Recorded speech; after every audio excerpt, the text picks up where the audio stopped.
Good morning, dear. How are you? I am also fine. Dear students, yes sir online classes में आपका एक बार फिर स्वागत है। देखिए, I have started extraction of metals. तो सबसे पहले प्रश्न ये उठता है कि धातुओं का निष्कर्षण क्या होता है। धातुओं का निष्कर्षण क्या होता है। इससे पहले वीडियो में मैंने आपको अयस्क का सांद्रण पढ़ाया था। अयस्क का सांद्रण, अयस्क के सांद्रण के बाद में आता है निस्तापन तथा भर्जन। तो आज मेरे जो टॉपिक होंगे इस वीडियो में निस्तापन, कैल्सिनेशन, भर्जन, रोस्टिंग एंड प्रगलन, स्मेल्टिंग, ये 3 टॉपिक में इस वीडियो में आज आपको क्लियर करूंगा। धातु कर्म के कुल 5 पद होते हैं, उनमें से मैं आज 3 को क्लियर करूंगा। तो दोस्तों, निष्कर्षण क्या होता है। सांद्रित अयस्क से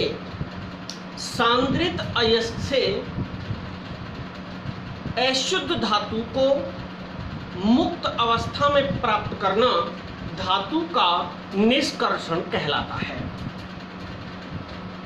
रिटर्न कर लिया होगा आपने, दोबारा सुने।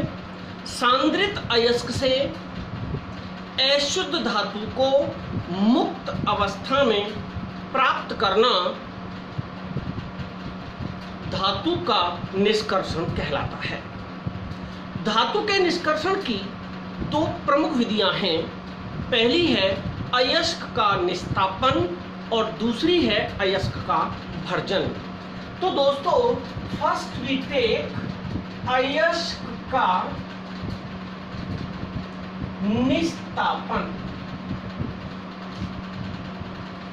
कैल्सिनेशन। अयस्क का निस्तापन, सांद्रित अयस्क को जो हमने सांद्रण किया था, सांद्रित अयस्क को वायु की अनुपस्थिति में धातु के गलनांक से नीचे गर्म करने की प्रक्रिया को अयस्क का निस्तापन कहते हैं। तो इसमें आपको याद रखना है अयस्क कैसा होना चाहिए, सांद्रित होना चाहिए। सांद्रित अयस्क 3 विधियों द्वारा किया जाता है। मैंने फर्स्ट वीडियो में आपको बताया था। एक था अयस्क का सेपरेशन बाय ग्रेविटेशनल फोर्स, गुरुत्वीय पृथक्करण विधि से। Number 2 by magnetic force. Number 3 फेन प्लवन विधि से। उन तीनों विधियों से जो अयस्क हमें सांद्रित अवस्था में मिलता है, उसको वायु की अनुपस्थिति में धातु के गलनांक से नीचे, इट मीन्स मतलब इतना गर्म करना है। और किस भट्टी में गर्म करना है आपको याद रखना है, परावर्तनी भट्टी में धातु के गलनांक से नीचे गर्म करना है। अर्थात धातु पिघलनी नहीं चाहिए, इतना गर्म करना है कि गर्म तो खूब हो जाए बट मेल्ट ना हो, पिघले नहीं। तो इसमें आपको याद रखनी है 2 बातें। धातु के गलनांक से नीचे गर्म करना है, यानी कि पिघले नहीं। नंबर 2, वायु की अनुपस्थिति में गर्म करना है। ये जो निस्तापन प्रक्रिया है, इसमें रासायनिक प्रक्रिया में केवल भौतिक परिवर्तन होते हैं, रासायनिक परिवर्तन नहीं होता। आपको याद रखनी है केवल कैसा परिवर्तन होता है, भौतिक परिवर्तन होता है। जैसे कार्बोनेट, सल्फेट, हाइड्रेट आदि अशुद्धियां गर्म करने पर पृथक हो जाती हैं, कोई रासायनिक परिवर्तन नहीं होता। निस्तापन में आपको तीसरी बात ये याद रखनी है। तो इस विधि में क्या होता है, निस्तापन में क्या होता है बेटा। निस्तापन में कार्बोनेट, जल, सल्फेट आदि अशुद्धियां गर्म करने पर निकल जाती हैं। जैसे देखिए जिंक कार्बोनेट, जिंक का अयस्क है, इसको हम गर्म कर रहे हैं तो ZnO और कार्बन डाइऑक्साइड निकल गई।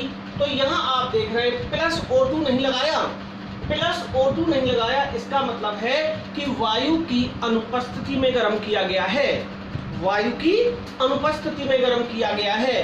अब देखिए किसी भी अयस्क में कार्बोनेट हो, किसका निस्तापन करते हैं? जिस अयस्क में कार्बोनेट हो, सल्फेट हो, हाइड्रेट हो, ये सारे के सारे जिसमें होते हैं, जैसे Fe2O3, Fe2O3, 3H2O, तो आपसे पूछेगा इसका भर्जन होगा या निस्तापन होगा, तो आप कहेंगे निस्तापन होगा। Fe2O3 प्लस 3H2O, हाइड्रेट निकल गया, जल को हाइड्रेट कहा गया है। यहाँ कार्बन डाइऑक्साइड निकल गई और यहाँ हाइड्रेट निकल गया। तो आपको याद रखना है निस्तापन में वायु की अनुपस्थिति में कार्बोनेट, हाइड्रेट, सल्फेट आदि का निस्तापन होता है। यह भौतिक परिवर्तन होता है और किस भट्टी में गर्म करते हैं? परावर्तनी भट्टी में गर्म करते हैं। ओके, तो इसके बाद आता है बेटा अयस्क का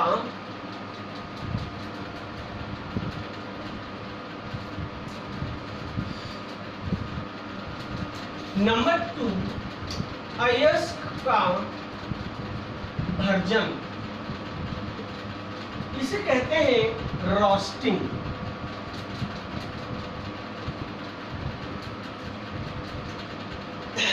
इसमें और निस्तापन में केवल थोड़ा सा परिवर्तन है। अयस्क के भर्जन में वायु की उपस्थिति में धातु के गलनांक से नीचे गर्म करते हैं। इस प्रक्रम में रासायनिक परिवर्तन होता है। तो आपको याद रखना है सांद्रित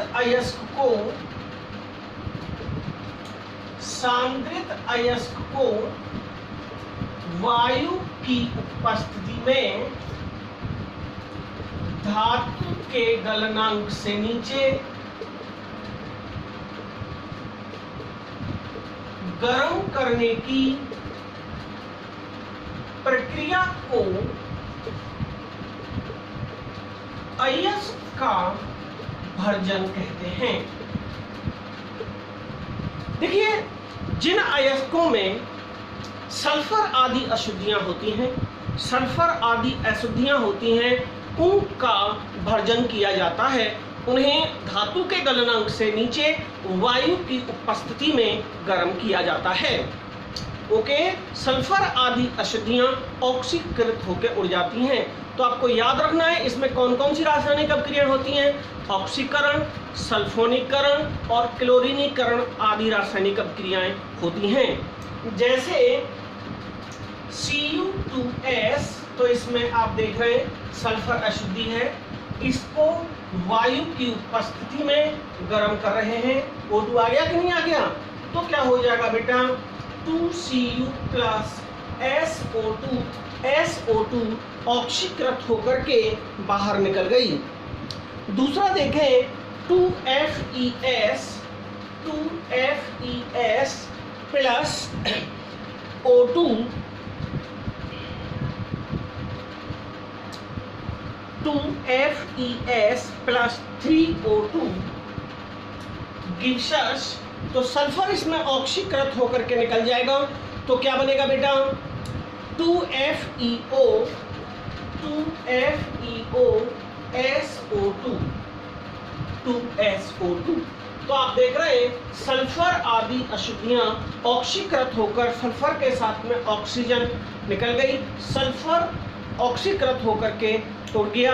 तो इसमें पहचान आप समझ रहे हैं, भर्जन में भी गर्म होता है, निस्तापन में भी गर्म होता है। और याद रखना है भर्जन भी परावर्तनी भट्टी में ही होता है, यानी कि निस्तापन और भर्जन दोनों ही प्रक्रियाएं परावर्तनी भट्टी में होती हैं। ओके, तो ये था बेटा अयस्क का भर्जन तो आपको याद रखना है निस्तापन भौतिक परिवर्तन है जबकि भर्जन रासायनिक परिवर्तन है। इसमें पदार्थ या तो ऑक्सीकृत होकर बाहर निकल जाता है या क्लोरीनीकरण द्वारा निकल जाता है या सल्फोनीकरण द्वारा आदि रासायनिक अपक्रियाओं द्वारा निकल जाता है। इसके बाद में आता है बेटा भर्जन के बाद में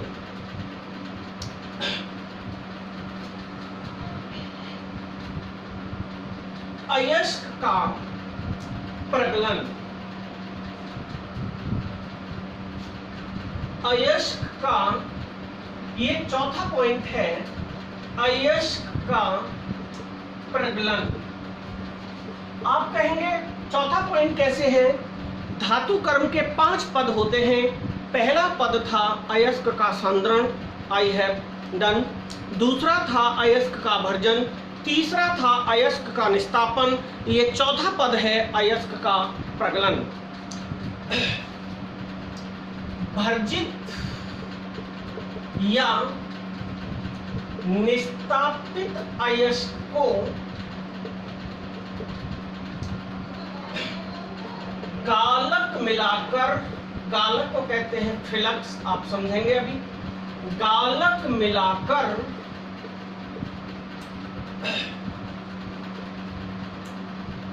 मिलाकर धातु के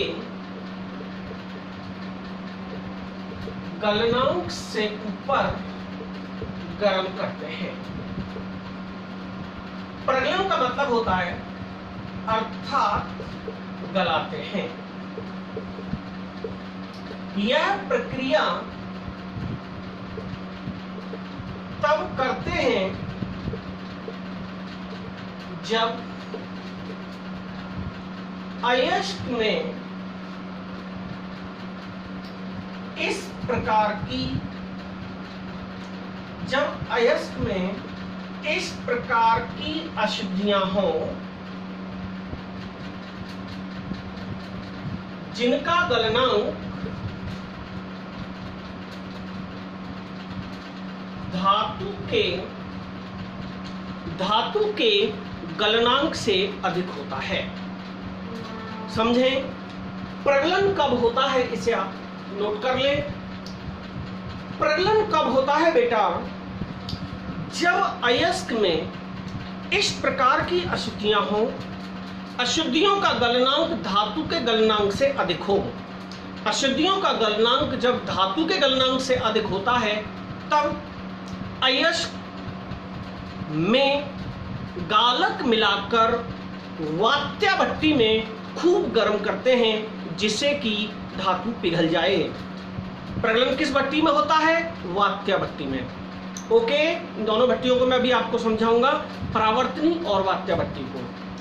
प्रगलन वात्या भट्टी में होता है। अब फिलक्स क्या है? देखिए, जब अशुद्धियों का गलनांक धातु के गलनांक से ज्यादा होता है तो उन अशुद्धियों को गलाने वाला पदार्थ मिलाया जाता है। अशुद्धियों को गलाने वाला पदार्थ मिलाया जाता है जिससे अशुद्धियां कमजोर हो जाती हैं, उनका गलनांक कम हो जाता है, फिर गर्म करने में आसानी हो जाती है। तो गलाने वाले पदार्थ को कहते हैं फिलक्स, गालक। ओके, गालक 2 प्रकार का होता है, अम्लीय गालक और क्षारीय गालक। अम्लीय गालक और क्षारीय गालक 2 प्रकार का गालक होता है। ओके, और आपको बेटा याद रखना है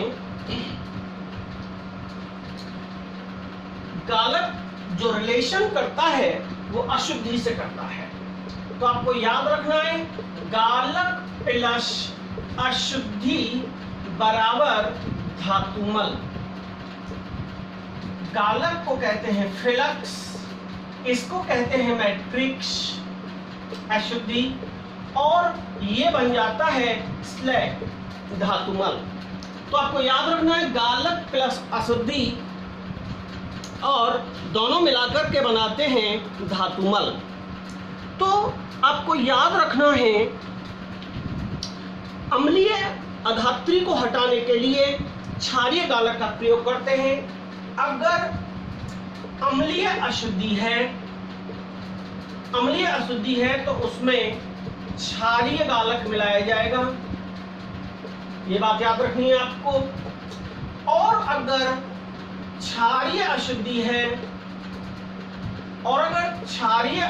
है तो उसमें अम्लीय गालक मिलाया जाएगा। ओके, ये बात आपको याद रखनी है। देखिए मैं आपको एक एग्जांपल देके समझाता हूं। देखिए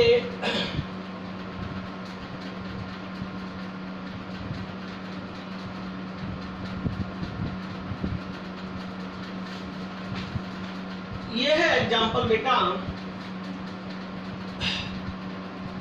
अम्लीय अधात्री कौन कौन सी होती हैं?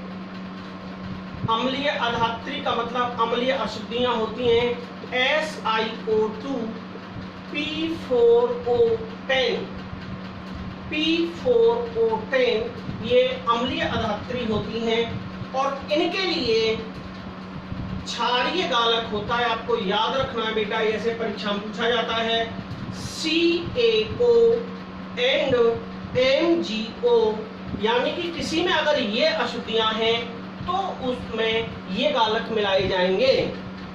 ओके, अब देख लें ठीक से। इसके बाद में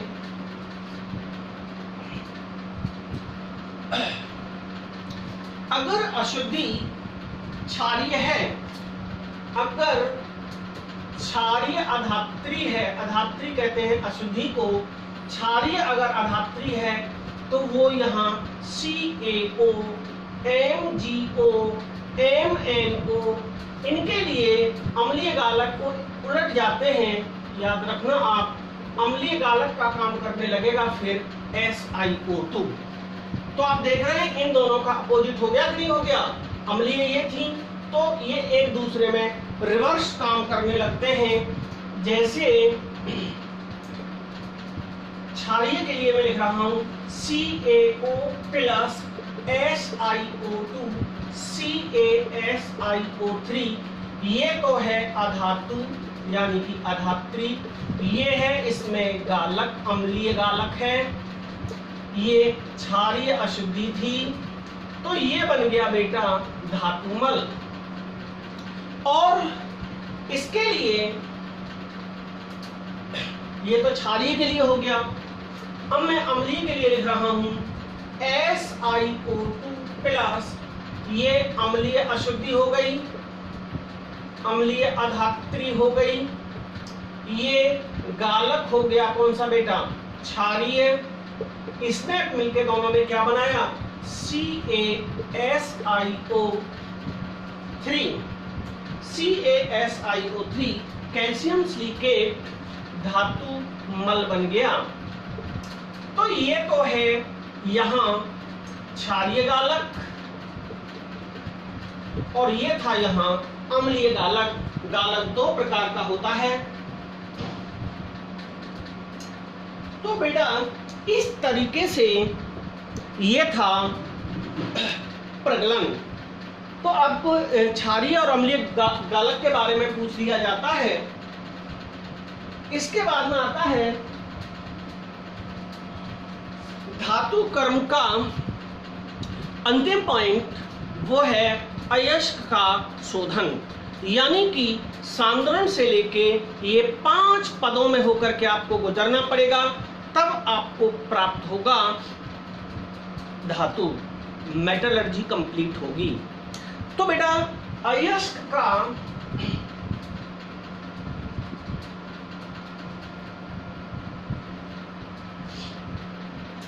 नंबर 5, अयस्क का शोधन,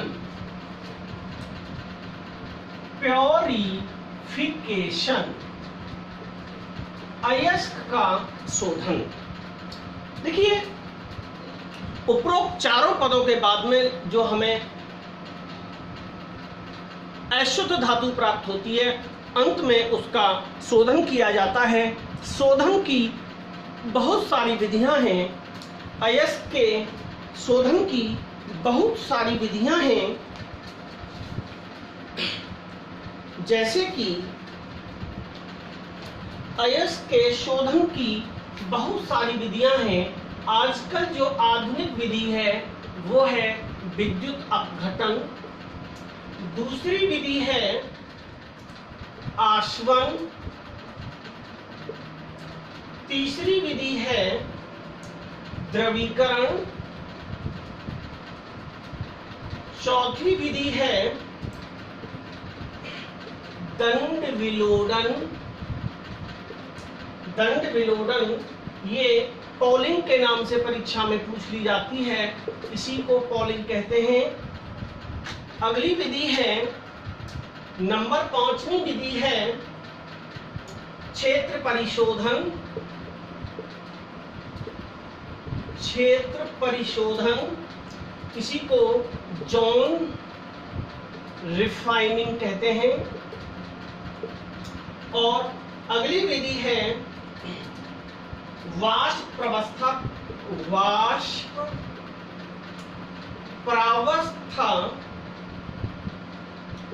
परिष्करण।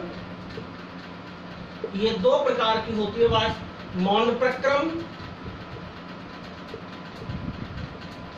और दूसरी होती है वॉन आर्केल विधि। वॉन आर्केल विधि। तो इनमें से आपको याद रखना है, विद्युत अपघटन परीक्षा में पूछी जाती है, पॉलिंग विधि पूछी जाती है, क्षेत्र परिशोधन, मोंड और वॉन आर्केल विधि। इन विधियों के बारे में ये आपकी बोर्ड परीक्षा के लिए इंपॉर्टेंट है। विद्युत अपघटन आधुनिक विधि है, दंड विलोडन विधि, क्षेत्र परिशोधन विधि और वाष्प प्रावस्था में मौन प्रक्रम और वॉन आर्केल विधि दोनों पूछ ली जाती हैं। मैं इस वीडियो में केवल विद्युत अपघटन विधि क्लियर करूंगा, बाकी ये विधियां आप थ्योरेटिकल टॉपिक है, आप स्वयं अपनी बुक से कर लेना। प्रॉब्लम आए तो आप मुझे पूछ सकते हैं। देखिए मैं डिस्क्राइब करता हूं, मैं एक्सप्लेन करता हूं विद्युत अपघटन विधि को। शोधन की बहुत सारी विधियां हैं, लेकिन विद्युत अपघटन जो विधि है इलेक्ट्रोलाइसिस आधुनिक विधि है। इलेक्ट्रोलाइसिस देखिए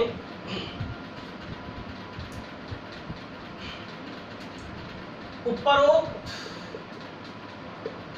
सभी पदों से प्राप्त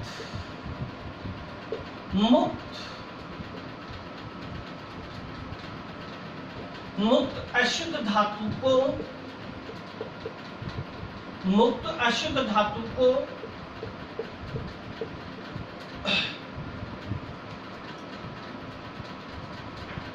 कैथोड तथा एनोड के बीच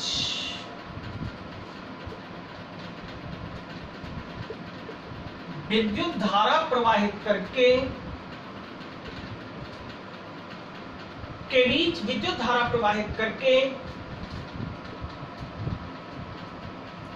शोधन किया जाता है, जिससे शुद्ध धातु कैथोड पर तथा अशुद्धियां एनोड पर मुक्त हो जाती हैं। शुद्ध धातु कहां मुक्त होती है?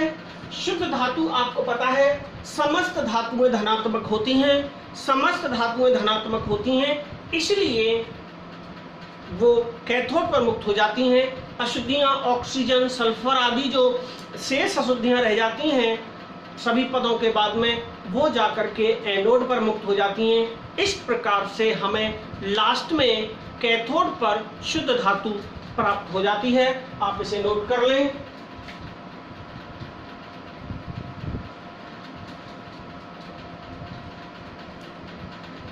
हो गया। जैसे इसका मैं एक इक्वेशन आपके लिए लिखता हूं आयस्क के प्योरिफिकेशन के लिए।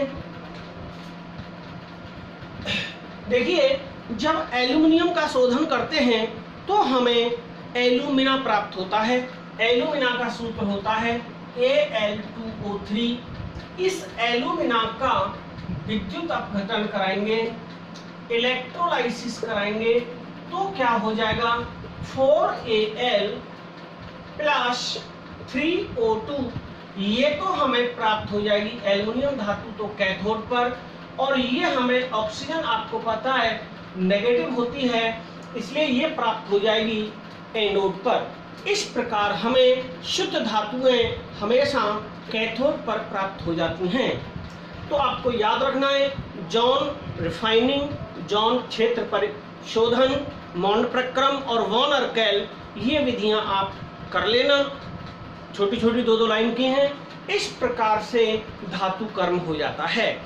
कल जो मैं इस चैप्टर में बताऊंगा, मेरा जो टॉपिक होगा वात्या भट्टी एवं परावर्तनी भट्टी। वात्या भट्टी और परावर्तनी भट्टी भी 2 नंबर में सचित्र परीक्षा में पूछ ली जाती है। उसका नामांकित चित्र बनाना पड़ता है और उसके बारे में लिखना पड़ता है। तो मेरा जो नेक्स्ट वीडियो होगा वात्या भट्टी और परावर्तनी भट्टी पर होगा। बहुत ही अच्छे ट्रिक के द्वारा मैं आपको समझाऊंगा। तो दोस्तों अपने फ्रेंड्स को शेयर करो वीडियोस को, देखिए उन्हें भी फायदा हो जाए। लॉकडाउन में ऑफलाइन क्लासेस चलना बहुत बड़ी मुश्किल की बात है। तो डियर स्टूडेंट्स, मैं पहले हिंदी मीडियम के छात्रों के लिए कंप्लीट कर रहा हूँ सिलेबस, उसके बाद में नेक्स्ट मंथ से फिर मैं इंग्लिश मीडियम वाले छात्रों के लिए वीडियोस अपलोड किया करूँगा। तो आप लोग जो है इस तरीके से शेयर करें और अपडेट्स के लिए यश सर कौटिल्य एकेडमी चैनल को सब्सक्राइब कर लें।